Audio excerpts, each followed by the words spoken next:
আজকে দেখেন বুলফত বলতে কি, নামাজ কালাম তো এমনিতে করি না আমরা তেমন, উল্টো আমরা 24টা ঘন্টা মদ গাঁজা নেশা জুয়া এগুলার মধ্যে আসক্ত হয়ে গেছি, নাউজুবিল্লাহ, ঠিক কিনা? পের হাজিরিন, এই যে শবে বরাত যে আমাদের মধ্য থেকে গেল, এই শবে বরাত, শবে বরাত পেয়েও আমরা এমন মুসলমান রয়েছি যারা নিজের গুনাহ খাতাগুলো ক্ষমা করতে পারি নাই। কাদের জন্য এই শবে বরাত, শবে বরাতের মতো রাতেও ক্ষমার কোনো ব্যবস্থা নাই, এগুলো আমাদেরকে জানতে হবে। হাদিস শরীফের মধ্যে এসেছে 7 প্রকার ব্যক্তির দোয়া আল্লাহ পাক শবে বরাতে কবুল করবেন না, বলুন নাউজুবিল্লাহ। হাদিস শরীফের মধ্যে এসেছে ওয়ারাদা ফিল খবরি আন্নাল্লাহা ইয়াগফিরু লিজামিই উম্মতি মুহাম্মাদিন সাল্লাল্লাহু আলাইহি ওয়াসাল্লাম যুনুবাহুম। নবীজি বলতেছেন, নবীজির কাছে খবর এসেছে, সংবাদ এসেছে, নিশ্চয় আল্লাহ পাক রব্বুল আলামিন সমস্ত উম্মতে মুহাম্মাদির, নবীজির যত উম্মত আছে সবাইকে আল্লাহ পাক কি করবেন?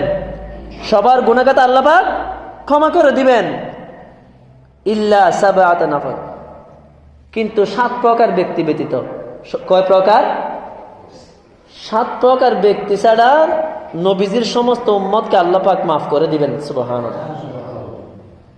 খেয়াল করবেন এই 7 প্রকার ব্যক্তি কারা?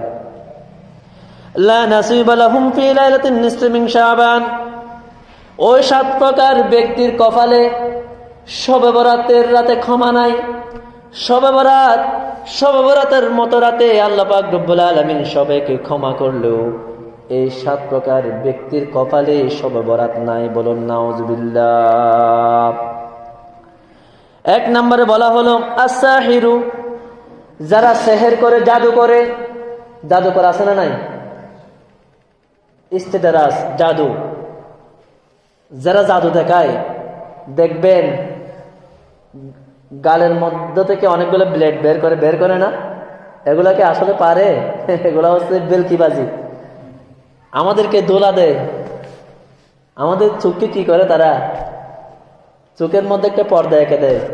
এই কুফরি মন্ত্রগুলো তারা জানে, শিক্ষা অর্জন করেছে। এগুলো হচ্ছে বেলকিবাজি, জাদু। এই জাদু যারা করে, আবার জাদু করে একজন মুসলমান আরেকজন মুসলমানকে কষ্ট পেলে না, অনেক ক্ষতি তারা করে। এগুলো কিন্তু কিছু কিছু সত্য হয়, কুফরি কালাম, এগুলো হারাম। এই জাদু সেহের যারা করে, লা নাসিবা লাহুম লাইলাতুন নিসফি মিন শাবান, তাদের কপালে শবে বরাত জুটবে না, বলুন নাউজুবিল্লাহ। এই জাদু একজন মুসলমান অপর মুসলমানের প্রতি এই জাদুটোনা, এগুলা করা থেকে বিরত থাকবেন। তাহলে এই রকম দোয়া কবুলের রাত পাওয়ার পরেও আপনাকে আল্লাহ পাক ক্ষমা করবে না, নাউজুবিল্লাহ। এরপরে নবীজি বলেন ওয়াশারিবুল খামর, শরাব পানকারী, মদ পানকারী ব্যক্তি, যারা মদকে মাতাল হয়ে সমাজের মধ্যে বিশৃঙ্খলা সৃষ্টি করে, মানুষকে প্রকাশ্য যারা মদ খায়, মদকে মাতলামি করে, এই শরাবখোর লা নাসিবা লাহুম লাইলাতুন নিসফি মিন শাবান, তাদের কপালে শবে বরাত নাই, বলুন নাউজুবিল্লাহ। শরাব পানকারী, মদ পানকারী ব্যক্তি আমাদের সমাজে আছে না নাই? শুধু আছে না, রাত আপনি যখন রাতে বের হবেন দেখবেন যারা অধিকাংশ যুবক হোক বৃদ্ধ হোক, যারা রাত্রে রাস্তাঘাটে দোকানপাটে একসাথে হয়ে যারা রাত জাগায়, এরা কখনো ভালো কাজ করে না। এরা দেখবেন শরাব খায়, গাঁজা খায়, জুয়া খেলে, বলুন নাউজুবিল্লাহ। আছে না নাই? আমি লম্বা করতেছি না। তাদের দোয়া শবে বরাতের রাতে আল্লাহ পাক কবুল করবে না।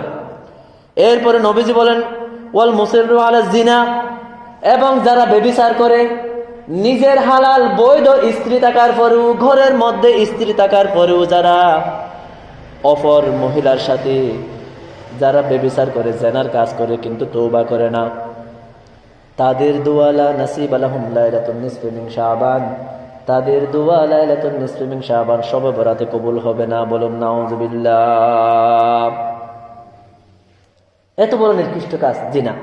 জিনার ব্যাপারে বলা হয়েছে আজ-জুনাতুল মুসিররুনা আলাল মাসিয়া দুনা তাওবা, যারা বেবিচারে লিপ্ত হয়, জেনার কাজে তারা লিপ্ত হয়, অথচ তারা তওবা করে না, ফিরে আসে না।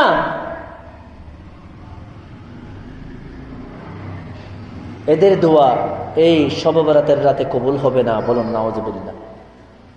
এই গুনার কাছে, তো বড় জঘন্য গুনার কাছে যারা লিপ্ত হয়, তাদের কপালে শবে বরাত নাই। এত বড় রাত পাওয়ার পরেও তারা আল্লাহর কাছ থেকে ক্ষমা পায় না, বলুন নাউজুবিল্লাহ।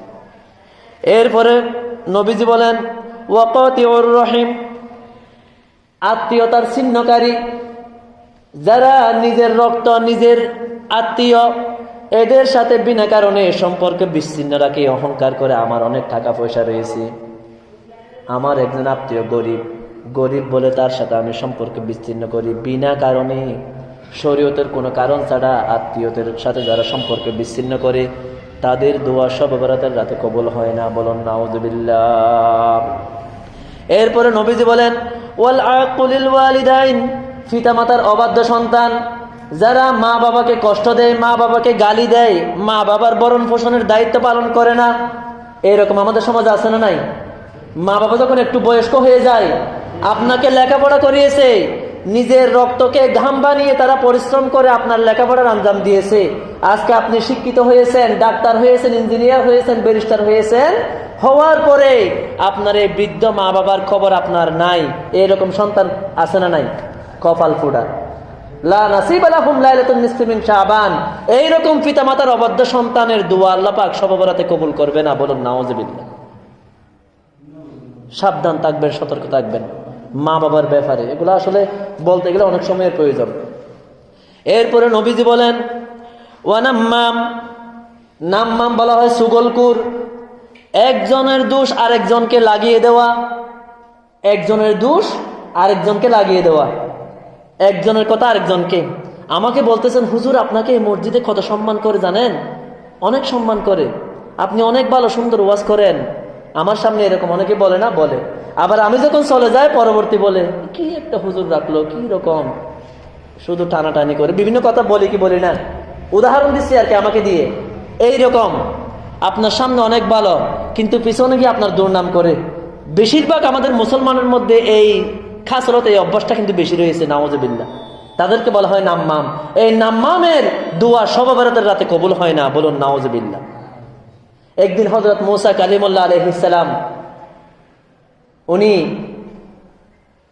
ওনার জামানায় বৃষ্টি হচ্ছে না, লোকজন যখন ওনাকে ধরলো, হে মূসা কালিমুল্লাহ আলাইহিস সালাম আপনি একটু দোয়া করুন আল্লাহ পাক যেন বৃষ্টি নাজিল করেন। উনি সবাইকে নিয়ে নামাজ পড়লেন, বৃষ্টির জন্য দোয়া করলেন। 3 দিন হয়ে গেল, কোনো বৃষ্টি হচ্ছে না। আল্লাহ পাক ওহী করলেন, হে হযরত মূসা কালিমুল্লাহ আলাইহিস সালাম আপনি যতবার দোয়া করেন আপনার দোয়া আমি কবুল করব না, বৃষ্টিও দেব না। কেন? আপনি যে দোয়া করতেছেন আপনার উম্মতের ভিতরে একজন সুগলকুর রয়েছে, বলুন নাউজুবিল্লাহ। তখন হযরত মূসা কালিমুল্লাহ আলাইহিস সালাম বললেন, কার এত বড় সাহস, এইরকম ফুড়া কপাল কার, আমাকে একটু দেখিয়ে দিন। আল্লাহ পাক বললেন, আমি আপনাকে সুগলকুরি করতে নিষেধ করতেছি, আবার আমি আপনাকে তার পরিচয় জানিয়ে দেব, এটাও তো সুগলকুরি, সুতরাং সেটা করা যাবে না। আল্লাহ পাক বললেন, আপনি সবাইকে নিয়ে তওবা করুন আগে। তওবা করলে তো আল্লাহ পাক কি করে দিবেন? মাফ করে দিবেন। তওবা করেন, তারপর আমার নিকট দোয়া করেন। উনি তওবা করে যখন আবার দোয়া করলেন, সাথে সাথে আল্লাহ পাক বৃষ্টি নাজিল করলেন, বলুন সুবহানাল্লাহ। কি বুঝলাম? এই সুগলকুর যারা, তাদের জন্য আল্লাহ পাক দোয়াও কবুল করেন না, এলাকাতে রহমতও নাজিল করেন না, বলুন নাউজুবিল্লাহ। এই সুগলকুর এত বড় মারাত্মক বদকাজ হলো। নবীজি একদিন কবরের পাশ দিয়ে যাচ্ছেন, যাওয়ার পর হঠাৎ দাঁড়িয়ে গেলেন। নবীজি বলতেছেন, এখানে 2টি কবরে আযাব হচ্ছে, এই কবরস্থানে 2টি কবরে আযাব হচ্ছে। একটা কবরে আযাব হওয়ার কারণ হলো সে পেশাব পায়খানা থেকে ভালোভাবে পবিত্রতা অর্জন করে না। দেখেন না, আমরা যখন অনেকে পেশাব করি, প্রস্রাব যখন করি, ওখান থেকে ছিটা ফোঁটা আমাদের গায়ে আসে কি আসে না? আমাদের কাপড়ে আসে। আবার অনেকেই কিছুক্ষণ বসে না থেকে আমরা পানি খরচ করে ফেলি, আমরা হঠাৎ করে উঠে যাই, উঠে গিয়ে আমরা যখন কিছু দূর হাঁটি আবার আমাদের থেকে প্রস্রাবের ফোঁটা বের হয়, নাউজুবিল্লাহ। এগুলো কিন্তু আমরা একেবারে অবহেলার মধ্যে কাটিয়ে দিই। আপনার শরীর যদি পাক না হয়, আপনার কাপড় যদি না পাক না হয়, আপনার নামাজ হবে? নামাজ হবে না। এগুলো খেয়াল করবেন। অধিকাংশ মানুষের কবরে আযাব হওয়ার কারণ হবে পেশাব পায়খানা থেকে ভালোভাবে পবিত্রতা অর্জন না করার কারণ। এই পেশাব পায়খানা থেকে ভালোভাবে পবিত্রতা অর্জন করবেন। এরপর বলা হলো আরেকটা কবর আযাব হওয়ার কারণ হচ্ছে সে সুগল করছিল, একজনের কথা আরেকজনকে লাগাতো, এই জন্য তার কবর আযাব হচ্ছে। বলুন নাউজুবিল্লাহ। অনুরোধ করব মুসলমান অপর মুসলমানের ইজ্জত সম্মান রক্ষা করবেন। মানুষ হিসেবে ভুল ত্রুটি থাকতে পারে, তাই বলে এত বড় ক্ষতি করবেন না। আরেকজন মুসলমানের সম্মান আরেকজনের কাছে নষ্ট করবেন না। আপনি যদি আরেকজন মুসলমানকে সম্মান না দেন, কঠিন হাসরের মাঠে আল্লাহ পাক আপনাকে সম্মান দিবে না। আপনি দুনিয়াতে একজন মানুষের দোষ গোপন করেন নাই, আল্লাহ পাক বলেন আমি হাসরের মাঠে তোমার যে গোপন কাজগুলো রয়েছে কেউ দেখে নাই। তুমি বেবিচার করেছ, চুরি করেছ, মদ খেয়েছ, গাঁজা খেয়েছ, লুকিয়ে লুকিয়ে অনেক কিছু করেছো, তুমি করি নাই আমরা অনেকে। আমার চোখের থেকে আড়াল, আপনার চোখের থেকে আড়াল, লজ্জা লাগবে, কিন্তু আল্লাহ পাক দেখে নাই। দেখেছে। আল্লাহ পাক বলেন ওই গোপন আমলটা, গোপন দোষটা আমি হাসরের মাঠে সবার সামনে প্রকাশ করে দেব। বলুন নাউজুবিল্লাহ। যারা একজন আরেকজনের কথা আমরা সমালোচনা করি, একজনের কথা আরেকজনকে লাগাই, এই নাম্মাম সুগল করে অত্যন্ত মারাত্মক বদকাজ হবে। তাদের দোয়া লা নাসিব আলাহুম লাইলাতুন নিসফি মিন শাবান, শাবানের রাতে, শবে বরাতের রাতে, শবে কদরের রাতে তাদের দোয়া কবুল হয় না। বলুন নাউজুবিল্লাহ। এরপরে নবীজি বলেন ওয়াল বাখিল, বাখিল বলা হয় কৃপণ ব্যক্তিকে, যার টাকা পয়সা থাকা সত্ত্বেও দান খয়রাত করে না, যাকাত দেয় না, গরিব দুঃখীকে দান খয়রাত করে না। মসজিদ থেকে যখন কোনো অভাব অনটনের কথা বলা হয় তখন মসজিদে দান খয়রাত করে না। টাকার পরেও যারা বকিলি করে, কৃপণতা করে, তাদের দোয়া শবে বরাতের রাতে কবুল হবে না। বলুন নাউজুবিল্লাহ। কারণ হাদিস শরীফে বলা হয়েছে আল বাখিলু আদুউল্লাহ, বখিল ব্যক্তি, কৃপণ ব্যক্তি আল্লাহর শত্রু। বলুন নাউজুবিল্লাহ।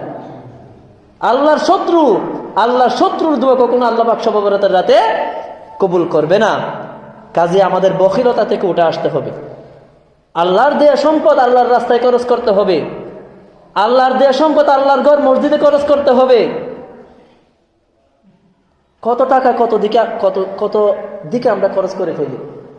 হঠাৎ করে এখন দেখেন সবরিয়া থেকে আপনার একজন বন্ধু এসেছে, সে খাবে না, তার টাইম নাই, তারপরেও বলেন ভাই একটু দাঁড়াও, একটু দেখ, চা খেয়ে যাও না, একটা পান খেয়ে যাও না, করি না?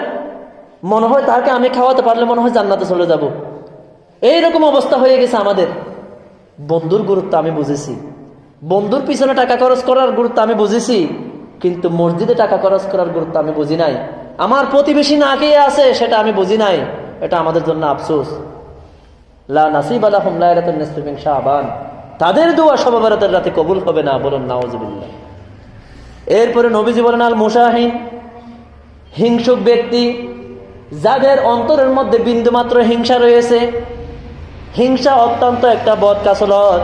হিংসা যাদের অন্তরের মধ্যে রয়েছে তাদের দোয়া শবে বরাতের রাতে আল্লাহ পাক রব্বুল আলামিন কবুল করবে না। বলুন নাউজুবিল্লাহ। হাদিস শরীফের মধ্যে নবীজি বলেন ইয়াকুম ওয়াল হাসাদা ফাইন্নাল হাসাদা ইয়াকুলুল হাসানাত কামা তাকুলুন নারুল হাতাব। ও আমার উম্মতেরা, ইয়াকুম ওয়াল হাসাদা, তোমরা হিংসা হতে দূরে থাকো, একজন অপরজনকে হিংসা করো না। তোমরা সকলেই আমার উম্মত, তোমাদের সকলের জন্য আমি নবীজির মায়া রয়েছে, দয়া রয়েছে, সকলের জন্য আমি চিন্তা করি। তোমরা একজন অপরজনকে হিংসা করবে না। ফাইন্নাল হাসাদা ইয়াকুলুল হাসানাত, কেননা হিংসা নেকি সমূহকে এমন ভাবে ধ্বংস করে দেয়, জ্বালিয়ে দেয়। কামা তাকুলুন নারুল হাতাব, আগুন যেমন করে শুকনা কাঠকে জ্বালিয়ে ছাই করে ফেলে, ঠিক তেমনি ভাবে মানুষের হিংসা আমাদের নেক আমলগুলাকে জ্বালিয়ে ছাই করে ফেলে, ধ্বংস করে ফেলে। বলুন নাউজুবিল্লাহ। আমাদের আমলগুলোকে নষ্ট করে ফেলে, জ্বালিয়ে ছাই করে ফেলে, ধ্বংস করে দেয় হিংসা। হিংসা এত বড় মারাত্মক বদকাসরত। এই হিংসা যাদের অন্তরের মধ্যে রয়েছে তাদের দোয়া শবে বরাতের রাতে আল্লাহ পাক কবুল করবে না। বলুন নাউজুবিল্লাহ। কেমন করে আল্লাহ পাক আমাদেরকে আর বোঝাবেন দেখেন, কেমন করে নবীজি আমাদেরকে আর ইসলাম শিক্ষা দিবেন বোঝেন। এই একটা হাদিস শরীফ যদি আমরা ফিকির করি, একজন মানুষের পরিবর্তনের জন্য, একজন মানুষের পরিবর্তনের জন্য একটা হাদিস শরীফই যথেষ্ট, বেশি ওয়াজের কোনো প্রয়োজন নাই। এরপরে নবীজি বলেন আল্লাযী লা ইউকাল্লামু আখাহু ফাওকা সালাসাতি আইয়াম, কোন কারণ ছাড়া বিনা কারণে একজন মুসলমান আর একজন মুসলমানের সাথে 3 দিনের বেশি কথা না বলে থাকা। 3 দিনের বেশি যদি কোনো মুসলমানের সাথে কথা না বলে কোনো কারণ ছাড়া, তাহলে তার দোয়া শবে বরাতের রাতে আল্লাহ পাক কবুল করবে না। বলুন নাউজুবিল্লাহ। 3 দিন নয়, 3 বছর হয়ে গেছে। এইরকম আমাদের এখানে অনেক আছে না নাই? ছোট্ট একটা ভুলের কারণে হয়তো সে আপনাকে বুঝাতে পারে না, না হলে আপনি তারটা বুঝতে পারেন নাই। ছোটখাটো ভুল নিয়ে কিন্তু আমাদের মধ্যে দ্বন্দ্বগুলা হয়, বড় কিছু নিয়ে হয় না। এই শয়তানের ছোট্ট বিষয় নিয়ে কেন্দ্র করে আমাদেরকে ফাটল সৃষ্টি করে মুসলমানের ঐক্য নষ্ট করে। বলুন নাউজুবিল্লাহ। আল্লাহ পাক বলেন, ওয়াতাসিমু বিহাবিলিল্লাহি জামিআ ওয়া লা তাফাররাকু। হে আমার বান্দারা, তোমরা দলবদ্ধভাবে থাকো, আল্লাহর রজ্জু, আল্লাহর রশিকে এভাবে তোমরা শক্ত করে ধরে থাকো, তোমরা কোনো অবস্থাতে পৃথক হইও না। শয়তান চাইবে তোমাকে পৃথক করতে, ইহুদি নাসারারা চাইবে তোমাকে আলাদা করতে, মুসলমানের শক্তি নষ্ট করতে, মুসলমানকে দুর্বল বানাতে, কিন্তু তোমরা ওয়ালা তাফাররাকু, তোমরা পৃথক হইও না, আলাদা হইও না। আল্লাহ পাক আমাদেরকে বলে দিলেন। কাজেই কোনো কারণ ছাড়া একজন মুসলমান আরেকজন মুসলমানের সাথে সম্পর্ক বিচ্ছিন্ন করবেন না, কথাবার্তা না বলে থাকবেন না। প্রিয় হাজিরিন, এক কথায় এই মাস অত্যন্ত গুরুত্বপূর্ণ একটি মাস।